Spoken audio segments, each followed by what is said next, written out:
আমরা অনেকে যে বুঝি যেটা আমরা খাই, যেটা উপার্জন করি এটা রিস্ক, এটা যে একেবারেই রিস্ক নয় সেটা নয়, তবে এটা আংশিক সত্য, এটাও রিস্ক। অর্থ, খাদ্য, জাগতিক সম্পদ এটাও রিস্ক, কিন্তু এটা রিস্কের সর্বনিম্ন স্তর। The lower level of provision, the lower level of risk হচ্ছে এই যে খাদ্য, অর্থ, জাগতিক সম্পদ। রিজিকের সর্বনিম্ন স্তর হচ্ছে এটা। আর রিজিকের সর্বোচ্চ স্তর হচ্ছে ফিটনেস। সুবহানাল্লাহ বিহামদি। আমরা অনেকে এটাকে নেগলেক্ট করি, গুরুত্ব দেই না, কিন্তু এটাই রিজিকের সর্বোচ্চ স্তর, ফিটনেস। আপনি ফিট থাকা, অর্থাৎ ফিজিক্যাল অ্যান্ড মেন্টাল ফিটনেস, শারীরিক এবং মানসিক সুস্থতা, এটা রিজিকের সবচাইতে উচ্চতম স্তর। দ্য হায়ার স্টেজ অফ রিস্ক প্রভিশন সাস্টেনেন্স, ফিটনেস, সুস্বাস্থ্য, শারীরিক এবং মানসিক সুস্থতা। কারণ আমাদের স্বাস্থ্য যদি ভালো না থাকে, ফিজিক্যালি মেন্টালি যদি আমরা ফিট না হই, পৃথিবীর সব নেয়ামত আমার পায়ের সামনে হাজির করলেও আমি কিছুই উপভোগ করতে পারবো না। এজন্য এইটা সবচাইতে বড় রিস্ক। এবং রাসূলুল্লাহ সাল্লাল্লাহু আলাইহি ওয়াসাল্লাম তিনি বলেছেন যে নি'মাতান মাগবুনুন ফীহিমা কাসীরুম মিনান নাস, আস-সিহহাতু ওয়াল ফারাগ। দুটি নিয়ামত আছে যে দুটি নিয়ামতের ব্যাপারে মানুষ খুবই গাফেল, উদাসীন, গুরুত্ব দেয় না। তার মধ্যে একটা হচ্ছে আস-সিহহা, সুস্বাস্থ্য, আর একটা হচ্ছে আল ফারাগ, অবসর। আমরা যখন খুব ব্যস্ত হয়ে পড়ি, না বিশ্বাস, সময় নাই, খুবই রাশিং, তখন বুঝি যে অবসরের কত দাম।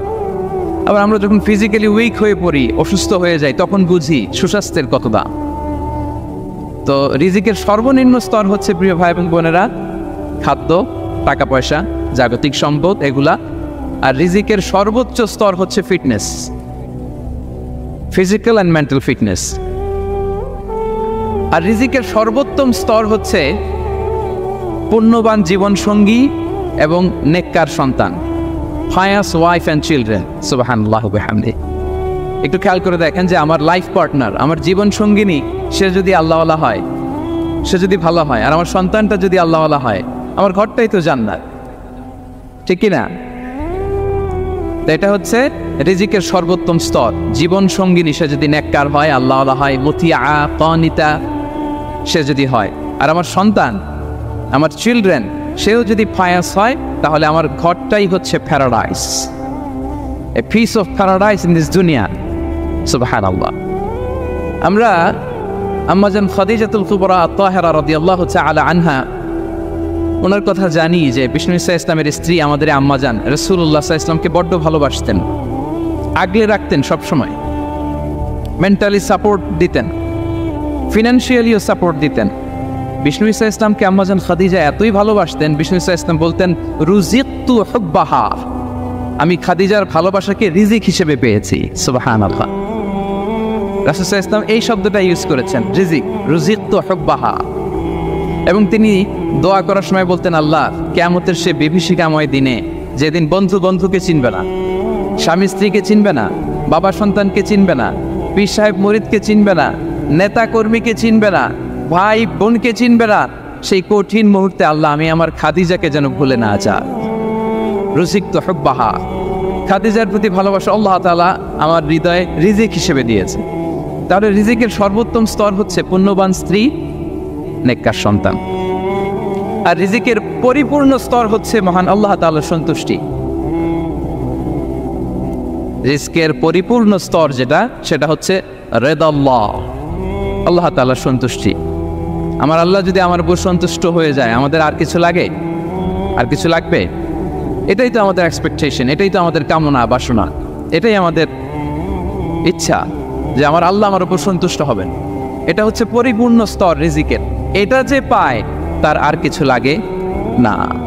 এবং এটা মানুষ নিশ্চিত হতে পারে যখন সেই দুনিয়ার জীবনকে শেষ করে আলামুল বারজাখের দিকে যেতে শুরু করে। তখন তাকে বলা হয়, ইয়া আইয়াতুহান নাফসুল মুতমাইন্না ইরজিই ইলা রাব্বিকি রাদিয়াতাম মারদিয়া ফাদখুলি ফি ইবাদি ওয়াদখুলি জান্নাতি। হে প্রশান্ত আত্মা, হে প্রশান্ত আত্মা, প্রবেশ করো, তোমার রবের দিকে চলে এসো, সন্তুষ্ট চিত্তে, সন্তোষ ভাজন হয়ে আমার কাছে এসো, আমার জান্নাতে প্রবেশ করো। সুবহানাল্লাহি ওয়া বিহামদিহি।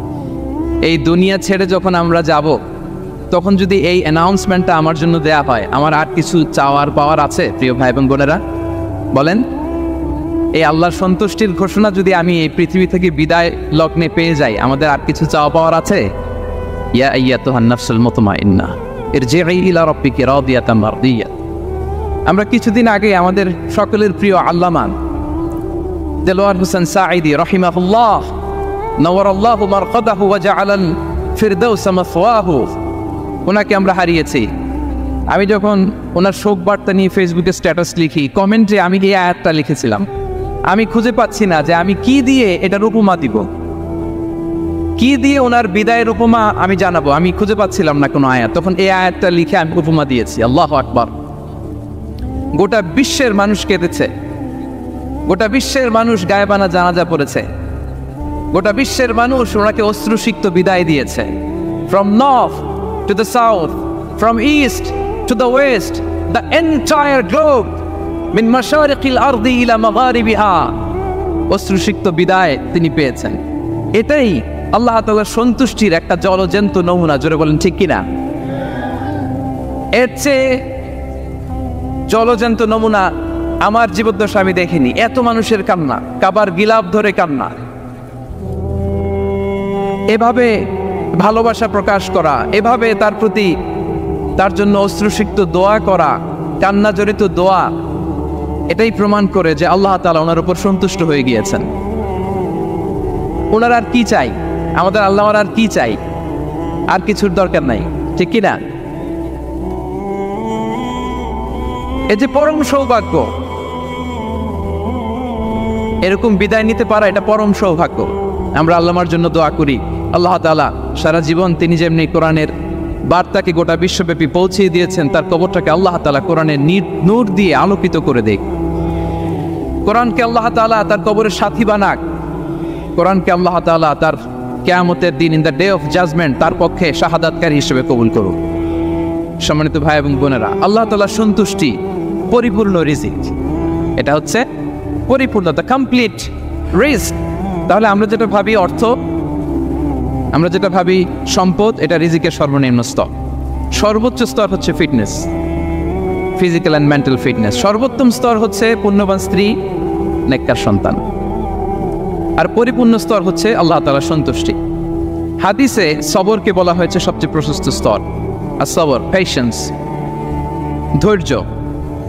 রাসূলুল্লাহ সাল্লাল্লাহু আলাইহি ওয়াসাল্লাম বলেছেন, মা রুজিকা আবদুন খায়রান লাহু ওয়ালা আওসা মিনাস সবর। সবরের চেয়ে কোনো প্রশস্ত নেয়ামত, প্রশস্ত রিজিক আল্লাহ তাআলা কোনো বান্দাকে দেয়নি। ধৈর্য, আমাদের অনেকের ধৈর্য কম। আপনাদের কি অবস্থা? ধৈর্য আছে তো? হ্যাঁ, সবার ধৈর্য আছে না? আপনাদের দেখেই বোঝা যাচ্ছে মাশাআল্লাহ, খুব ধৈর্যের সাথে আপনারা একেবারে শেষ সময় পর্যন্ত আছেন। তো এই ধৈর্যের প্র্যাকটিসটা আমাদের করতে হবে। আমরা যেন অস্থির না হয়ে যাই, আমরা যেন আতঙ্কিত না হই, আমরা যেন প্রশান্ত থাকি, আমরা যেন ধৈর্যের প্র্যাকটিস করি। বিশেষ করে আমাদের সন্তানদের এটা শেখাতে হবে। কারণ ধৈর্য এটা এমন একটা গাছ, যে গাছের সারা গায়ে কাটা, কিন্তু এর ফলটা বড় মিষ্টি। ধৈর্য এমন একটা গাছ, যে গাছের সারা গায়ে কাটা, কিন্তু এর ফলটা বড় সুস্বাদু। তো সেই টেস্টি ফ্রুট যদি আপনি ট্রাই করতে চান, আপনাকে ধৈর্য ধারণ করতে হবে। তাহলে হাদিসের আলোকে আমরা জানলাম রিজিকের সবচাইতে প্রশস্ত স্তর হচ্ছে ধৈর্য। রিজিকের সবচাইতে কল্যাণকর স্তর হচ্ছে হিকমা। আল্লাহ তাআলা বলছেন, ইউতিল হিকমাতা মান ইয়াশা ওয়া মান ইউতাল হিকমাতা ফাকাদ উতিয়া খায়রান কাসীরা। আল্লাহ যাকে চান তাকে হিকমা দেন, আর যাকে আল্লাহ তাআলা হিকমা দেন তাকে প্রভূত কল্যাণ দান করেন। হিকমা, প্রজ্ঞা, উইজডম, নলেজ আর কমন সেন্স, দুইটা যখন একসাথে হয় এটা উইজডম হয়ে রিফ্লেক্ট করে। আই রিপিট, জ্ঞান এবং আকল, নলেজ আর কমন সেন্স, দুইটা যখন একসাথে হয় ওটা হয়ে যায় উইজডম বা প্রজ্ঞা। কখন কোথায় বলতে হয়, কেমনভাবে বলতে হয়, কি করে বলতে হয়, কখন কি করতে হয়, কতটুকু করতে হয়, কোথায় যে থামতে হয়, এটা জানার নাম হচ্ছে হিকমা। আর হিকমা হচ্ছে সবচাইতে কল্যাণকর রিস্ক। সম্মানিত শুধু এটা হচ্ছে আমার introductory discussion. The concept of রিস্কের ব্যাপারে এখন মোটামুটি আমাদের একটা আইডিয়া ক্লিয়ার হয়েছে না? রিস্ক কি, কত ধরনের হতে পারে, রিস্কের সবচেয়ে নিম্ন স্তর কি, সর্বোচ্চ স্তর কি, সবচেয়ে প্রশস্ত স্তর কোনটা, সর্বশ্রেষ্ঠ স্তর কোনটা, সবচেয়ে কল্যাণকর স্তর কোনটা। এ পর্যায়ে আমরা জানবো যে এই রিজিকের বন্দোবস্ত কে করেন, কে করেন বলেন তো দেখি। এই রিজিকের বন্দোবস্ত একচ্ছত্রভাবে আল্লাহ তাআলা এটা নিয়ন্ত্রণ করেন। তিনি রিজিকের মহাব্যবস্থাপক, যে আয়াত দিয়ে আমি শুরু করেছি প্রিয় ভাই এবং বোনেরা। ওমা মিন দাব্বাতিন ফিল আরদি ইল্লা আলাল্লাহি রিজকুহা ওয়া ইয়ালামু মুস্তাকাররাহা ওয়া মুস্তাওদাআহা কুল্লুন ফি কিতাবিম মুবিন। ভূপৃষ্ঠে বিচরণশীল যত প্রাণী আছে, এই সবগুলো প্রাণীর রিজিকের ব্যবস্থাপনা আল্লাহ তাআলা নিজ কুদরতে করেন, এবং এই প্রত্যেকটা প্রাণীর স্থায়ী অস্থায়ী নিবাস সম্পর্কে, অবস্থান সম্পর্কে তিনি জানেন। এখানে যদিও ফিল আরদি বলা হয়েছে, বস্তুত জলে, স্থলে, বায়ুমণ্ডলে যত লিভিং ক্রিয়েচার আছে, সব লিভিং ক্রিয়েচারের রিজিকের বন্দোবস্ত করেন কে? এজন্য তিনি হচ্ছেন রাজ্জাক। তিনি ওনার একটা নাম দিয়েছেন যে আমি হচ্ছি আর রাজ্জাক, ইন্নাল্লাহা হুয়ার রাজ্জাকু যুল কুওয়াতিল মাতিন। নিশ্চয় আল্লাহ তাআলা তিনি হচ্ছেন আর রাজ্জাক, তিনি রিজিকের ব্যবস্থাপক। যে কেউ রাজ্জাক হতে পারে না, চাইলে রাজ্জাক হওয়া যায় না। রাজ্জাক একজন, তিনি কে? আল্লাহ। রিজিকের রেসপন্সিবিলিটি আল্লাহ, রিজিক নিয়ে চিন্তা আল্লাহর। তো আল্লাহর চিন্তা আমি করলে হবে? বলেন, যেটার দায়িত্ব আল্লাহ, যে রেসপন্সিবিলিটি আল্লাহর, ওই রেসপন্সিবিলিটি আমি নিলে হবে? হবে না। তাহলে আল্লাহ তাআলা নিজেকে আর রাজ্জাক বলে করে আমাদের সামনে উপস্থাপন করেছেন। রাজ্জাকের তিনটা বৈশিষ্ট্য আছে, যেই সত্তার মধ্যে তিনটা বৈশিষ্ট্য খুঁজে পাওয়া যায় তিনি হচ্ছেন আর রাজ্জাক, দ্য প্রোভাইডার, দ্য সাস্টেইনার। আর রাজ্জাক কোন সেই তিন গুণ? এক নম্বর গুণ হচ্ছে নো ডেফিসিয়েন্সি, তার কোনো অভাব থাকবে না। who continuously provides sustenance to his creatures, যে লাগাতার নিয়মিত প্রতিনিয়ত তার সৃষ্টিকে রিজিক দেন এবং গোটা বিশ্বকে রিজিক সরবরাহ করতে যেয়ে তার ধনভাণ্ডারের 1 ইঞ্চিও কমে না। সুবহানাল্লাহ বিহামদি। এই যে সাইয়েদনা আদম আলাইহিস সালাম থেকে শুরু করে আপ আনটিল নাও গোটা বিশ্বের সবগুলো মানুষকে, জিন জাতিকে, পক্ষীকুল, সাগরের অতল গহ্বরে দ্য ব্লু ওয়েল, নীল তিমিগুলোকে, বিশাল মাছগুলোকে, এই সব কিছুকে যে আল্লাহ তাআলা রিজিক সরবরাহ করছেন, আল্লাহর যে ধনভাণ্ডার একটু কমে আসার কথা না এতদিনে? কি বলেন? এত হাজার হাজার বছর রিজিক দেওয়ার পরেও তার ধনভাণ্ডার কমে নাই? না। আল্লাহ বলে তোমাদের যার যা লাগবে, যার যা চাহিদা, যার যেটা দরকার সবও যদি দিয়ে দেয়, আমি আল্লাহর ধনভাণ্ডারের 1 ইঞ্চিও কমবে না। আর Razzak যুল কুওয়াতিল মাতিন, the provider, the sustainer. তাহলে রাজ্জাক হতে হলে ওই সত্তার তিনটা গুণ লাগে। এক হচ্ছে নো ডেফিসিয়েন্সি, তার কোনো ঘাটতি থাকতে পারবে না। 2 নম্বর কোয়ালিটি হচ্ছে নেভার ফরগেটফুল, তিনি ভুলতে পারবেন না। who never forget the needs of his creation, তার সৃষ্টির কোথায়, কার, কখন, কোনটা লাগে এটা ভুলে গেলে চলবে না। ধরেন তিনি নর্থ আমেরিকাতে, এখানে কানাডায় যারা আছে, আমেরিকাতে যারা আছে, তাদেরকে রিজিক দিচ্ছে। ওদিকে সাউথ আমেরিকাতে, ব্রাজিলে, আর্জেন্টিনার জঙ্গলে কিছু জনগোষ্ঠী রয়ে গেছে, এদের কথা আল্লাহ ভুলে গেছে। তারা বেঁচে থাকতে পারবে? আফ্রিকার জঙ্গলে যারা আছে তাদেরকেও যে রিজিক দিতে হবে, যখন যেটা লাগে সরবরাহ করতে হবে, এটা যদি আল্লাহ ভুলে যায়, তোরা বাঁচবে? বলেন। তাহলে যিনি আর রাজ্জাক, তিনি হচ্ছেন নেভার ফরগেটফুল, কখনো তার সৃষ্টির কখন কি লাগে এটা কখনো তিনি ভুলতে পারবেন না। আল্লাহ তাআলা ভুলেন না, তিনি ভুলেন না, তিনি সব খেয়াল রাখেন। যখন যার যেটা যতটুকু দরকার তখন তাকে ততটুকু যিনি দেন, তার নাম হচ্ছে রাজ্জাক। রাজ্জাক হতে গেলে যেই কোয়ালিটি লাগে, তার 3 নম্বর কোয়ালিটি হচ্ছে কম্প্যাশনেট। কম্প্যাশনেট, দয়ালু, অনেক বেশি দয়ালু। এত বেশি দয়ালু যে তার বিরোধিতা করলেও তাকে রিজিক দেয়া থেকে তিনি বঞ্চিত করেন না। His disobedience affects the risk but not stop the risk. আপনি যদি আল্লাহর অবাধ্য হন, আপনার রিজিকের বারাকা হয়তো কমে যাবে, কিন্তু রিজিক বন্ধ হবে না। যে গোটা বিশ্বে যারা অবিশ্বাসী আছে, যারা নাস্তিক আছে, যারা আল্লাহদ্রোহী আছে, তারা কি খেয়ে পরে বেঁচে নাই? বলেন, তাদেরকে কি আল্লাহ তাআলা রিজিক দিচ্ছে না? এই তো সুবহানাল্লাহ। কম্প্যাশনেট, এত দয়ালু, তার যারা বিরোধী, তাকে যারা গালি দেয়, তাকে যারা বিশ্বাস করে না, তাকে যারা সেজদা দেয় না, তিনি তাদেরকেও খাওয়ায়, তিনি তাদেরকেও সুস্থ রাখে, তিনি তাদেরকেও হাত খুলে দান করে। আল্লাহু আকবার। আর রাজ্জাক, ইন্নাল্লাহা হুয়া রাজ্জাকু যুল কুওয়াতিল মাতিন। তাহলে এই তিনটা গুণ থাকতে হবে রাজ্জাক হতে হলে। No deficiency, never forgetful, compassionate. এবং আল্লাহ তাআলা বলছেন, আম্মান হাযাল্লাযী ইয়ারযুকুকুম ইন আমসাকা রিজকা বাল লাজ্জু ফি উতুমি ওয়া নুফুর। সূরাতুল মুলক আল্লাহ বলেছেন যে তিনি যদি রিজক বন্ধ করে দেয় তাহলে এই রিজক তোমাদেরকে কে দিবে? আছে কেউ দেয়া? সূরা মুলকের শেষ আয়াতে আল্লাহ বলেছেন যে তোমরা যে সুমিষ্ট পানি খেয়ে বেঁচে আছো, এটা যদি একেবারে জমিনের অতল গহ্বরে আমি নিয়ে যাই, কে এনে দিবে তোমাদেরকে পানি? কে এনে দিবে সুমিষ্ট পানি? এজন্য বিষ্ণু ঈসা ইসলাম পানি খেয়েই তিনি পড়তেন, আলহামদুলিল্লাহিল্লাযী জাআলা হাযাল মাআ আযবান ফুরাতান বিরাহমাতিহি ওয়া লাম ইয়াজআলহু মিলহান উজাজান লিযুনুবিনা। পানি খেয়ে তিনি বলতেন প্রশংসা আল্লাহ, যে আল্লাহ তার অসীম দয়ায় এই পানিকে সুমিষ্ট করেছেন, আমাদের পাপের কারণে এই পানিকে তিনি লবণাক্ত করে দেন নাই। সুবহানাল্লাহ। ইন্নাল্লাহা হুয়া রাজ্জাকু যুল কুওয়াতিল মাতিন। তিনি হচ্ছেন রাজ্জাক। এজন্য সম্মানিত ভাইয়েরা, রিজিক নিয়ে আজকে থেকে টেনশন বন্ধ করে দিতে হবে। আমাদের কাজ হচ্ছে চেষ্টা করে যাওয়া, প্রাণান্তকের প্রচেষ্টা করা, আমাদের রোলটা আমরা প্লে করব, কিন্তু রিজিকের ফয়সালা করবে একজন, তিনি কে? ইন্নাল্লাহা হুয়া রাজ্জাকু যুল কুওয়াতিল মাতিন। এটা নিয়ে চিন্তিত হওয়ার কিছু নাই প্রিয় ভাই এবং বোনেরা। আমরা আমাদের মায়ের পেটে থাকতেই এটা ফিক্স হয়ে গিয়েছে। আমরা যখন মায়ের পেটে ছিলাম, ইন্না আহাদাকুম ইজমাউ খালকুহু ফি বাতনি উম্মিহি 40 ইয়াওমান সুম্মা ইয়াকুনু আলাকাতান মিসলা যালিক সুম্মা ইয়াকুনু মুদগাতান মিসলা যালিক। আমরা যখন মায়ের পেটে ছিলাম 40 দিনে আমরা নুতফা স্টেজে ছিলাম, 40 দিন আমরা আলাকা স্টেজে ছিলাম। আমার মায়ের জরায়ুর দেয়ালে আমি লেপ্টে ছিলাম। 40 দিন আমরা ছিলাম এ ভেরি লিটল ফ্ল্যাশ, একটা ছোট্ট গোশতের টুকরা। এরপর আল্লাহ তাআলা ফায়ুরসালু ইলাইহিল মালাক, মায়ের পেটে একজন ফেরেশতা পাঠালেন। ফায়ানফুখু ফিহি রূহ, he breathed into him the spirit, তিনি রূহের ফুৎকার দিলেন। ওয়া ইউমারু বিআরবা'i কালিমাত, চারটা জিনিস তখন লিখে দেয়া হলো। বিকাতবি রিজকিহি ওয়া আজালিহি ওয়া আমালিহি ওয়া শাকিয়ুন আও সাঈদ, তার রিজিক কি হবে লিখে দেয়া হয়েছে মায়ের পেটে যখন ছিলাম।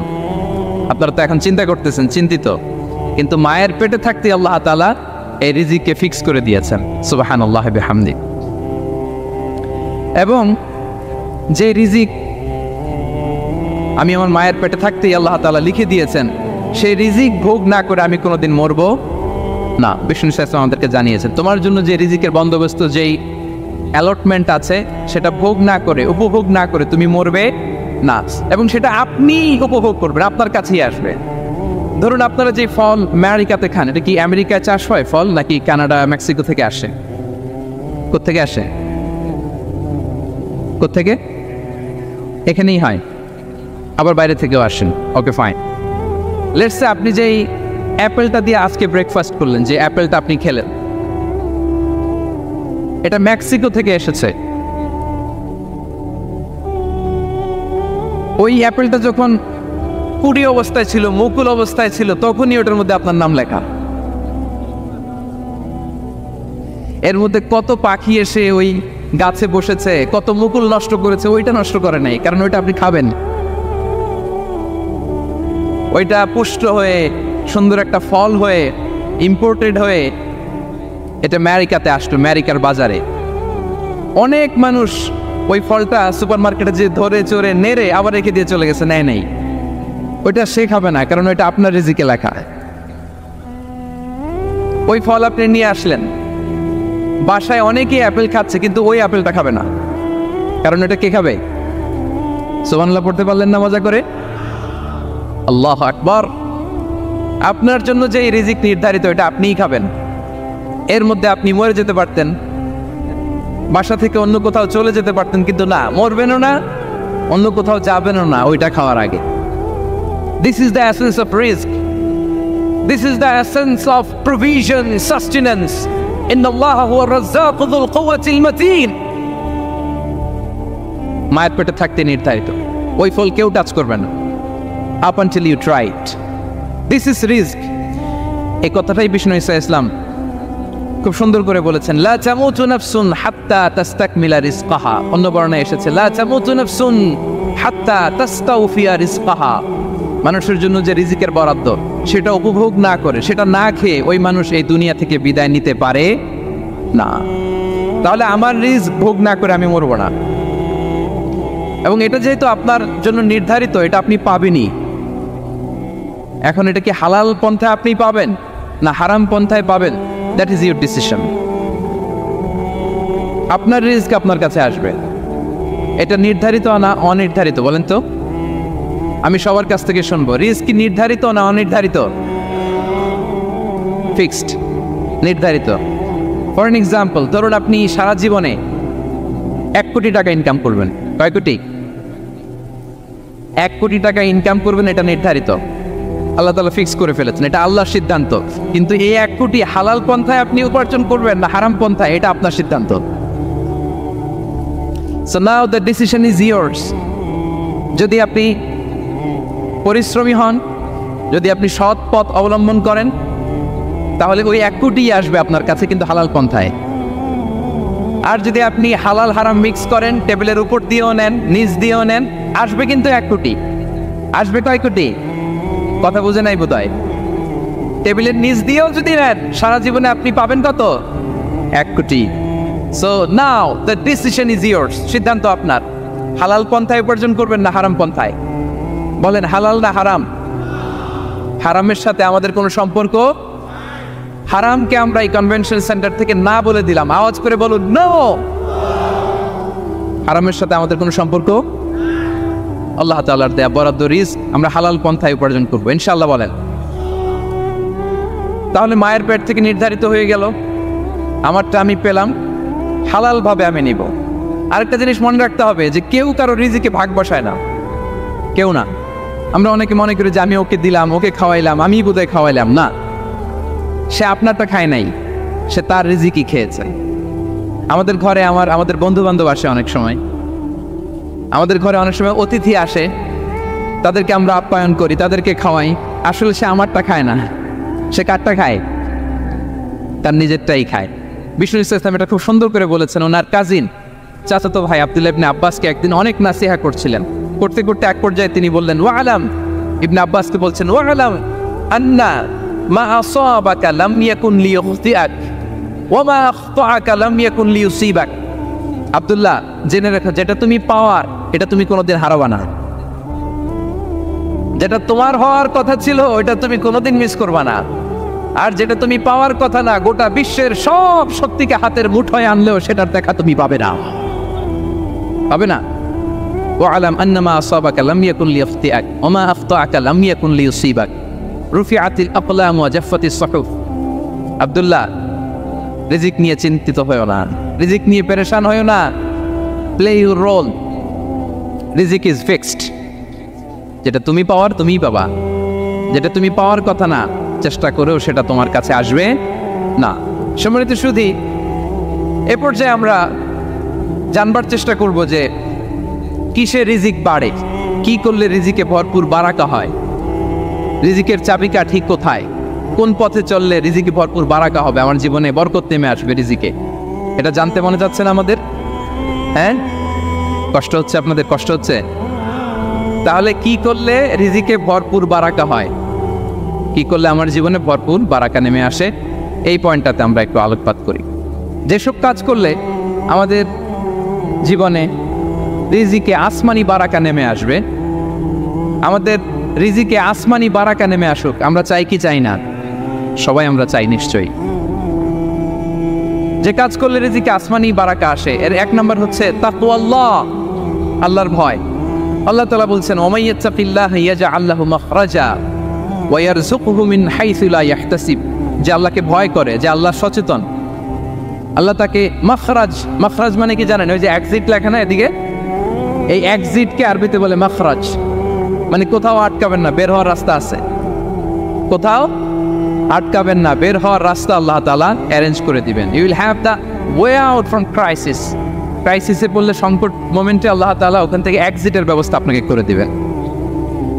ওয়া ইয়ারযুকহু মিন হাইসু লা ইয়াহতাসিব, এমন জায়গা থেকে আল্লাহ তাআলা রিজিকের ব্যবস্থা করবেন যে সে কল্পনাও করে নাই। এরকম অনেক সময় হয় না যে আমি ভাবিও নাই যে এখান থেকে আমার রিজিকের বন্দোবস্ত হতে পারে, কোত্থেকে যে রিজিক চলে আসলো, এরকম জীবনে মাঝে মাঝে হয় কি হয় না? ব্যবস্থা করেন কে? যারা আল্লাহ তাআলাকে ভয় করে, যারা আল্লাহ সচেতন, তাদেরকে আল্লাহ তাআলা স্পেশাল রিজিক দিয়ে ধন্য করেন। তাকওয়াল্লাহ। পুরো কোরআনের মূল শিক্ষা কি? পুরো ইসলামের এসেন্স কি, জিস্ট কি, সারাংশ কি যদি আমাকে জিজ্ঞেস করা হয়, আমি বলবো তাকওয়াল্লাহ, আল্লাহর ভয়, আল্লাহর সচেতনতা। Allah is watching me, Allah is observing me. আল্লাহ তাআলা আমায় দেখছেন। আমি যাই করি না কেন, দরজা বন্ধ করে, জানালা বন্ধ করে, সব বন্ধ করেও যদি করি, পৃথিবীর সবার চোখ ফাঁকি দেয়া গেল, আল্লাহর চোখ ফাঁকি দেয়া যায়? পুলিশের চোখ ফাঁকি দেয়া যায়, সিকিউরিটির চোখ ফাঁকি দেওয়া যায়, আমার সাথে বন্ধুদের চোখ ফাঁকি দেয়া যায়, ফাঁকি দেয়া যায় না একটা মহান সত্তার চোখ। তিনি কে? এই যে সেন্সেশন, অনুভূতি, দিস ইজ তাকওয়া। এই অনুভূতিটার নামই হচ্ছে তাকওয়া, যে আমি যাই করি, যেভাবে করি, যখন করি, কেউ দেখে না, কিন্তু দেখে কে? কেউ যেটা দেখে না সেটা দেখে কে? দিস ইজ তাকওয়া। এই তাকওয়ার চর্চা যার মধ্যে আছে, তার রিজিকে বারাকা নেমে আসবে। আমরা যেন তাকওয়ার চর্চা করি, আমাদের ছেলে মেয়েদের যেন এটা শেখাই যে কেউ দেখে না বাবা, কিন্তু আল্লাহ দেখে। ছোটবেলা থেকে যদি আমাদের সোনামণিদের ব্রেইনে এই তাকওয়াল্লাহ নামের এই সফটওয়্যারটা ইনস্টল করে দেই, আর কোনোদিন সে বিপদগামী হবে না, পথচ্যুত হবে না। ওই ছেলেকে দিয়ে আর পৃথিবীতে অন্যায় করানো যাবে না। সে পাপ কাজ করবে না, সে অন্যায় কাজ করবে না, সে অন্যের রাইটস নষ্ট করবে না, সে দুর্নীতি করবে না, সে ঘুষ খাবে না, সে সুদ খাবে না। শুধু দুর্নীতি দমন কমিশন দিয়ে দুর্নীতি বন্ধ করা যায় না, এই তাকওয়া আল্লাহর সফটওয়্যার ইনস্টল করে দিতে হবে। তাহলে এক নম্বর হচ্ছে তাকওয়া। আল্লাহর ভয় যেন আমরা আমাদের হৃদয়ে রাখি। যাদের হৃদয়ে আছে আল্লাহর ভয়, তারা কভু পথ ভুলে যায় না। কি অসাধারণ কথা! তাহলে এক নম্বরে তাকওয়া আল্লাহ। দুই নম্বর আত-তাওয়াক্কুল আলাল্লাহ, to put your trust on Allah, to depend on Allah, আল্লাহর উপর ভরসা রাখা। আমরা ভরসা রাখি কার উপর? আওয়াজ করে বলুন, কার উপর? আমরা আমাদের ভরসা রাখি আল্লাহর উপর, কার উপর ভরসা রাখি না, ভরসা একজনের উপর। বিষ্ণু ইসলাম বলেছেন, লাউ আন্নাকুম তাওয়াক্কালুনা আলাল্লাহি হাক্কা তাওয়াক্কুলিহি লা রাযাকাকুম কামা ইয়ারযুকুত তায়র তাগদু খিমাসান ওয়া তারুহু বিতানান। পাখি যেমনি আল্লাহর উপর তাওয়াক্কুল করে, তোমরা যদি এমনি তাওয়াক্কুল করতে পারো, তাহলে পাখিকে আল্লাহ যেমনি রিজিক দেয়, তোমাদেরকে আল্লাহ তাআলা তেমনি রিজিক দিবেন। পাখি কি করে ভাই? সকালবেলা তার বাসা থেকে কিচির মিচির রবে, হ্যাঁ, দিক বিদিক ছুটে বেড়ায়, ছুটতে থাকে মাইলকে মাইল। আবার বিকেল বেলায় গোধূলি লগ্নে তার বাসায় এসে ফিরে আসে। ওই পাখিটাকে আল্লাহ তাআলা ওদর পূর্তি করে তার নিড়ে ফিরিয়ে দেয়। তাহলে ইসলামে পাখিকে তাওয়াক্কুলের মডেল হিসেবে উপস্থাপন করা হয়েছে। কাকে? পাখিকে। এবার খেয়াল করে দেখেন তো, পাখি কি করে? সকালবেলা ঘরে বসে বসে তাওয়াক্কুল করে নাকি? কথা কি বুঝতেছেন?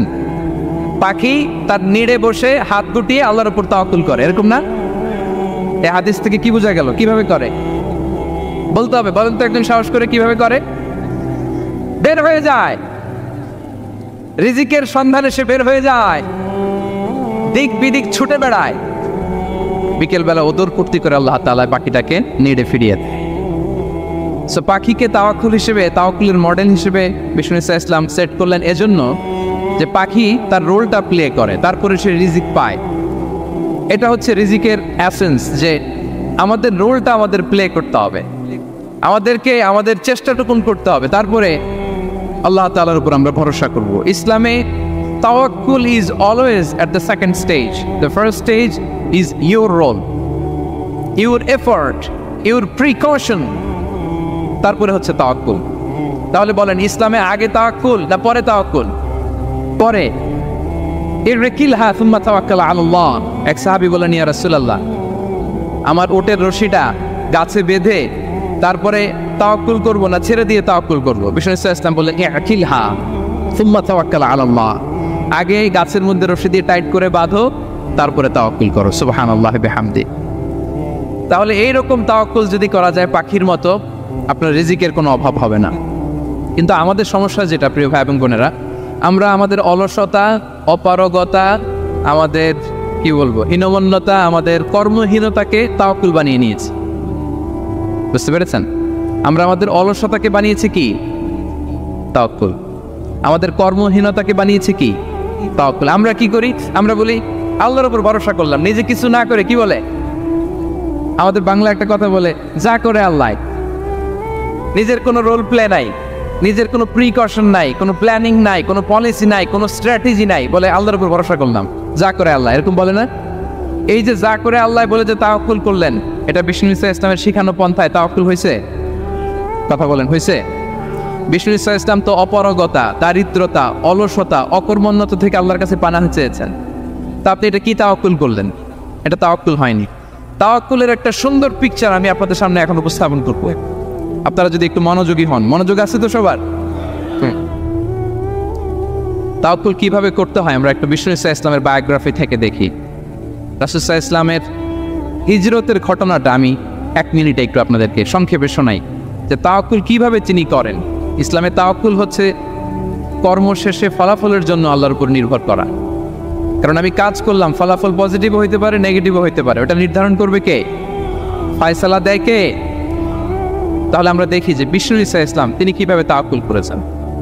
যেদিন তিনি হিজরত করবেন, রাসূল সাল্লাল্লাহু আলাইহি ওয়াসাল্লামকে অনুমতি দেয়া হলো, সেদিন হিজরতের অনুমতি যে তিনি পেয়েছেন, মাইগ্রেশনের অনুমতি যে তিনি পেয়েছেন, এটা জানানোর জন্য তিনি আবু বকরের ঘরে চলে গেলেন দুপুরবেলা। কখন? প্রশ্নের উত্তর দিতে হবে। কখন? ফি ওয়াক্তি যাহিরা, দুপুরে। রাসূল সাল্লাল্লাহু আলাইহি ওয়াসাল্লাম দুপুরে বেরোতেন না। শুধু রাসূল সাল্লাল্লাহু আলাইহি ওয়াসাল্লামই না, আরবের লোকেরা দুপুরে বের হতো না, কারণ ওইটাকে বলা হতো ওয়াক্তুল কাইলুলা। আমরা পাওয়ার ন্যাপ নেই না, এই পাওয়ার ন্যাপের টাইম ছিল তখন। বাইরে প্রচণ্ড রোদ, কেউ বেরোতো না, বিষ্ণু ঈসা ইসলাম বেরোতেন না। দেখেন বিষ্ণু ঈসা ইসলাম ওনার চিরাচরিত অভ্যাসকে, হ্যাবিটকে ব্রেক করে দুপুরে বেরোলেন। বিষ্ণু ঈসা ইসলাম কখনো ম্যাস্ক পরতেন না, মানে মুখ ঢেকে চলতেন না, সবসময় মুখ খোলা। ওই দিন তিনি ম্যাস্ক পরে বেরোলেন।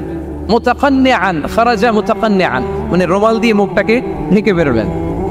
দুপুরবেলা বেরোলেন, মানুষের চোখের সামনে যেন তিনি না পড়েন। দুপুরে বেরোলেন, মুখ ঢেকে বেরোলেন। আবু বকর রাদিয়াল্লাহু তাআলা আনহুর ঘরে যেয়ে বললেন, উযিনা লি বিল খুরুজ। আবু বকর, অনুমতি দেয়া হয়েছে, ঘরে কারা কারা আছে একটা কথা বলবো, সবাইকে বের করে দাও। আখরিজ মান ফিল বাইত। আবু বকর বললেন, ইয়া রাসূলুল্লাহ, ঘরে তো আপনার ফ্যামিলি। আয়েশা রাদিয়াল্লাহু তাআলা আনহার সাথে ততদিনে বিয়ে হয়ে গিয়েছে, কিন্তু সংসার শুরু হয়নি। দে আর পার্ট অফ ইউর ফ্যামিলি, আপনার সংসার, আয়েশা, আসমা। তখন তিনি আশা ফিরে পেলেন, বলেন ঠিক আছে তাহলে শোনো, উযিনা লি বিল খুরুজ, অনুমতি দেয়া হয়েছে, আমি থাকবো সাথে? রাসূল সাল্লাল্লাহু আলাইহি ওয়াসাল্লাম বললেন, হ্যাঁ তুমি থাকবে। ওই দিন রাতে ওনারা বের হলেন। মক্কা থেকে মদিনা একদিকে, উনি বেরোলেন আরেক দিকে। ধরেন মক্কা থেকে মদিনার রাউট হচ্ছে এইদিকে, আমরা তো এদিকেই বেরোবো নাকি? কথা কি বুঝতেছেন? বিষ্ণু বেরোলেন কোন দিকে? এইদিকে। সুবহানাল্লাহ বললেন না? এজন্য আবেগ একটু কন্ট্রোল করতে হবে। আবেগ আর বিবেকের সমন্বয় লাগবে, প্রপার স্ট্র্যাটেজি লাগবে, ওয়েল প্ল্যানিং লাগবে, তাহলেই সেই নেতৃত্ব আবার মুসলিমদের হাতে আল্লাহ ফিরিয়ে দিবে। মক্কা থেকে মদিনা এদিকে, বিষ্ণু বেরোলেন এদিকে।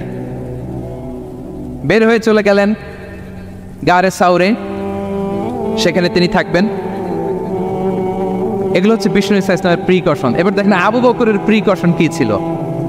আবু বকর রাদিয়াল্লাহু প্ল্যান করলেন, বিষ্ণুনবী যেহেতু 3 দিন এই গারে সাউরে থাকতে চান, রাত্রিবেলা বের হয়ে তো ওনারা অবস্থান শুরু করলেন, তাহলে 3 দিন মক্কায় আমাদের ব্যাপারে কি বলে, কে কি বলে, এটা আমাদের জানার দরকার আছে না নাই? ওনার ছোট্ট ছেলে আব্দুল্লাহকে উনি অ্যাসাইন করলেন। Abdullah, now you have a very, খুবই গুরুত্বপূর্ণ একটা দায়িত্ব তোমাকে পালন করতে হবে। কি? তুমি সকালবেলা মক্কার বাজারে যে এই দোকানে যাবা, ওই দোকানে যাবা, ওই দোকানে যাবা, দেখবা যে মক্কার কুরাইশরা কে কি বলে, কারণ তারা তো আমাদেরকে খুঁজবে, তন্ন তন্ন করে খুঁজবে। তারা কে কি বলে এই তথ্যটা এসে আব্দুল্লাহ তুমি আমাদেরকে দিয়ে দিবে। সুবহানাল্লাহ। আবু বকর রাদিয়াল্লাহু তাআলা আনহুর ছোট্ট ছেলে আব্দুল্লাহ মক্কার বাজারে এখানে যায় ওখানে যায়, কে কি বলে সে সব শুনে আস্তে করে এসে মরুভূমি পার হয়ে গারে সাউরে যে আবু বকর রাদিয়াল্লাহু তাআলা আনহুর কাছে ইনফরমেশন সব দিয়ে দিচ্ছেন। কিন্তু দেখেন যেই মুহূর্তে আব্দুল্লাহ তথ্য নিয়ে মক্কা থেকে গারে সাউরে আসে। আব্দুল্লাহ যখন হেঁটে হেঁটে আসে, মরুভূমির বালুর মধ্যে তার ফুটপ্রিন্ট পড়ে যায় না? কথা বলেন না কেন? পড়ে যায় না? তা আবু জাহেল, উতবা সাহেবের তো বেশি কষ্ট করা লাগে না। তারা খুঁজতে খুঁজতে যখন আব্দুল্লাহর ফুটপ্রিন্ট পেয়ে যায়, ছোট্ট বাচ্চার ফুটপ্রিন্ট, এটা ফলো করলেই তো আবু বকর আর মোহাম্মদ, ঠিক কিনা? সুবহানাল্লাহ। আবু বকর রাদিয়াল্লাহু তাআলা আনহুর প্ল্যানিং দেখেন। তিনি যেমনি ছোট্ট আব্দুল্লাহকে ইনফরমেশন গ্যাদার করার জন্য সেট করলেন, তিনি উনার একটা রাখালকে সেট করলেন, তার নাম হচ্ছে আমির ইবনে ফুহায়রা। আমির ইবনে ফুহায়রাকে তিনি অ্যাসাইন করে বললেন, আমির, আব্দুল্লাহ যখন সকালবেলা আমাদেরকে ইনফরমেশন দিয়ে চলে যাবে, তুমি আমার ছাগলগুলোকে এনে মরুভূমির এই জায়গায় একটু চালাবা। তাহলে ওইখানে আর আব্দুল্লাহর ছোট্ট বাচ্চার ফুটপ্রিন্ট থাকবে না, ওখানে আমার ছাগলগুলোর ফুটপ্রিন্ট থাকবে। সুবহানাল্লাহ। এত আসতে বললে হবে? আল্লাহু আকবার, আল্লাহু আকবার, আল্লাহু আকবার। কি প্রিকশন নিয়েছেন ওনারা বিশ্বনবী সাল্লাল্লাহু আলাইহি ইসলামকে সেফটি দেওয়ার জন্য। আমির, আব্দুল্লাহ চলে যাবে, তোমার ডিউটি শুরু। আব্দুল্লাহর একটা ফুটপ্রিন্টও যেন না থাকে, ওখানে ছাগল চড়াবা। শুধু তাই নয়, আব্দুল্লাহ ইবনে উরাইকিত নামে একজন গাইড ভাড়া করল আবু বকর, যিনি মক্কা থেকে মদিনায় তাদেরকে নিয়ে যাবে। কিন্তু ক্যারাভান, কাফেলা যেই পথে চলে ওই পথে নয়, সাওয়াহিলি পথে, একটা আনইউজুয়াল আননোন রাউট ধরে ওনার মক্কা থেকে মদিনায় যাবে। নিয়ে যাচ্ছে। সর্বশেষে সে যখন দেখাই দিল যে এখান থেকে সোজা চলে গেলে আপনারা মদিনায় চলে যাবেন, বিদায়। আল্লাহ রাসূল সাল্লাল্লাহু আলাইহি ওয়াসাল্লাম কোয়াইট এন্ড কাম, আবু বকর রাদিয়াল্লাহু তাআলা আনহু ব্যাক এন্ড ফোর্থ করছেন, সামনে যাচ্ছেন, পেছনে যাচ্ছেন, কি না কি হয়। কিন্তু বিষ্ণু সাল্লাল্লাহু আলাইহি ওয়াসাল্লাম একেবারে শান্ত, কারণ বিষ্ণু সাল্লাল্লাহু আলাইহি ওয়াসাল্লামের হাতে যা করার ছিল তিনি সব করে ফেলেছেন, সর্বোচ্চ প্রিকশন নিয়েছেন। Now he is putting his trust on Allah, now he is in the state of his তাওয়াক্কুল। বিষ্ণু সাল্লাল্লাহু আলাইহি ওয়াসাল্লাম এখন তাওয়াক্কুল করতেছেন। বিষ্ণু সাল্লাল্লাহু আলাইহি ওয়াসাল্লাম তখন তাওয়াক্কুলের মোমেন্টে আছেন। আপনি এবার এই হিজরতের ঘটনাকে অ্যানালাইসিস করেন। আবু বকর রাদিয়াল্লাহু তাআলা আনহু তিনি কতটা প্রিকশন নিলেন, বিশ্বনবী সাল্লাল্লাহু আলাইহি ওয়াসাল্লাম কতটা প্রিকশন নিলেন। আমরা টিপিক্যাল বাঙালি মুসলমান যদি নবী হইতাম, আমরা কি করতাম? আমরা বলতাম, আমি নবী, আমার কাছে ওহী আসে, আমি রাত্রিবেলা লুকিয়ে লুকিয়ে গারে সাউরে যাবো কেন? আমি দিনের বেলায় ঢং ঢং করে আবু জাহেলের নাকের সামনে দিয়ে যাব, দেখি আল্লাহর শক্তি বেশি না আবু জাহেলের শক্তি বেশি। এরকম সস্তা বলে আওড়াতাম না আমরা? আমি নবী, সরি ফর দ্য স্ল্যাং, আমি নবী, আমি লুকিয়ে রাতে কেন যাব? আমি আবু জাহেলের সামনে দিয়ে যাব, দেখি আল্লাহর শক্তি বেশি না আবু জাহেলের শক্তি বেশি। এরকম বলতাম না? কিন্তু বিষ্ণু ঈসা ইসলাম কেমনটা করেছেন? না, দুপুরে বেরোন না, ওই দিন দুপুরে বেরোলেন। মাস্ক পরেন না, মাস্ক পরে বেরোলেন। সংবাদ দেওয়ার সময় সাবধানতা অবলম্বন করলেন। আবু বকর রাদিয়াল্লাহু তাআলা আনহু ছোট্ট বাচ্চা আব্দুল্লাহকে অ্যাসাইন করলেন, আমির ইবনে ফুহায়রাকে অ্যাসাইন করলেন, আব্দুল্লাহ ইবনে উরাইকিতকে অ্যাসাইন করলেন। সব কিছু যখন শেষ, এবার তারা মদিনা অভিমুখে রওনা হলেন, মুতাওয়াক্কিলানা আলাল্লাহিল মুস্তাআন, আল্লাহর উপর তাওয়াক্কুল করে। This is the true essence of তাওয়াক্কুল, ডিয়ার ব্রাদার্স এন্ড সিস্টার্স। এটা হচ্ছে তাওয়াক্কুল। তো তাওয়াক্কুল যদি করতে হয় বিষ্ণু ঈসা ইসলামের মতো করতে হবে। তাওয়াক্কুল always at the second stage ইসলামে। আগে আপনার রোল, আগে first you have to play your role, তারপর আপনি আল্লাহর উপর তাওয়াক্কুল করবেন। তাহলে কোনো কাজ না করে হাত গুটিয়ে আর বসে থাকবেন, আর কোনোদিন কাজ না করে বলবেন আল্লাহ ভরসা, তাহলে এটা তাওয়াক্কুল হবে? বিশ্বনবী বলেন, লাউ আন্নাকুম তাওয়াক্কালুনা আলাল্লাহি হাক্কা তাওয়াক্কুলিহি লারাযাকাকুম কামা ইয়ারযুকুত তায়র তাগদু খিমাসান ওয়া তারুহু বিতানান। যদি পাখির মতো তাওয়াক্কুল করো, পাখিরে যেমনি খাওয়ায় আল্লাহ তোমাদেরও খাওয়াও। সুবহানাল্লাহ বিহামদ। তাহলে তাকওয়া আল্লাহর পরে 2 নম্বরে পেলাম আর তাওয়াক্কুল আলাল্লাহ। আমরা যদি আল্লাহর উপর তাওয়াক্কুল করতে পারি, আমাদের রিজিকে আসমানি বারাকা নেমে আসবে। 3 নম্বর, অন টাইমে সালাত আদায় করা। যারা অন টাইমে সালাত আদায় করে, সালাত কায়েম করে, তাদের রিজিকের কোনো টেনশন নাই। বিশ্বাস হয় নাকি একটু সন্দেহ লাগে? সন্দেহ লাগে কারো? যারা অন টাইমে সালাত আদায় করে, তাদের কখনো রিজিকের কোনো ঘাটতি হবে না। আল্লাহ তাআলা বলছেন, ওয়া'মুর আহলাকা বিস-সালাতি ওয়াসতাবির আলাইহা লা নাসআলুকা রিজকা নাহনু নারযুকুক ওয়াল আকিবাতু লিত-তাকওয়া। নবী হে, আপনি আপনার ফ্যামিলি মেম্বারসদেরকে সালাতের ব্যাপারে আদেশ করুন, আপনি নিজেও সালাত আদায়ে অবিচল থাকুন। আমি তো আপনার কাছে রিজিক চাই নাই, আমি আল্লাহ রিজিক দেই, আমি তো রাজ্জাক। তার মানে সালাত যে আদায় করে তার রিজিকের কোনো টেনশন আর থাকে না। 3 নাম্বার গেল সালাত। 4 নম্বরে হচ্ছে ইস্তিগফার, বেশি বেশি ইস্তিগফার পড়া। কি পড়া? বেশি বেশি কি পড়া? ইস্তিগফার পড়া। আস্তাগফিরুল্লাহ, আস্তাগফিরুল্লাহ, আস্তাগফিরুল্লাহ। হাঁটছি, চলছি, ড্রাইভিং করছি, বাস স্টেশনে অপেক্ষা করছি, ফিলিং স্টেশনে ফুয়েল নিচ্ছি, পড়বো আস্তাগফিরুল্লাহ। কি পড়বো? আস্তাগফিরুল্লাহ। যারা সব সময় আস্তাগফিরুল্লাহ পড়ে তাদের রিজিকের কোনো টেনশন হয় না, রিজিক নিয়ে তাদের আর কোনো চিন্তা থাকে না।